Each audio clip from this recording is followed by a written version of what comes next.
So PREPA has agreed to end the contract with Whitefish Energy. It was that $300 million contract. Here's how it all went down.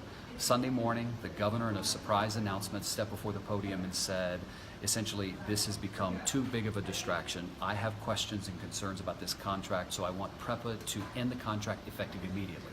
Within about 3 hours, the head of PREPA, Ricardo Ramos, took to the podium and said, I'm going to ask my board to end the contract, but he said we've got to let Whitefish continue the job that they are doing right now, their current work project.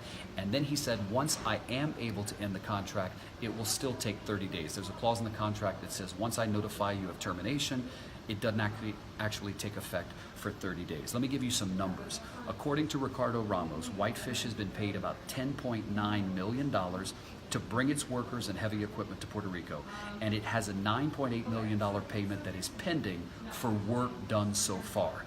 Now, Ramos said cancellation of the contract will not lead to a penalty, but it's likely that the government will pay at least $11 million in order to relocate the Whitefish staff home. Now, Whitefish Energy was reported to have only 2 employees at the time Hurricane Maria made landfall. They then went out and hired about 350 people to do the work in Puerto Rico. But once again, PREPA is saying they will end the contract with Whitefish Energy. The governor is saying once that does happen, he wants to bring in power crews from New York and Florida. And don't forget, you still have at least 2 legislators on Capitol Hill in Washington who want an investigation into the contract, and the Inspector General for the Office of Homeland Security is doing an investigation, an audit of the contract as well. I'll keep you posted.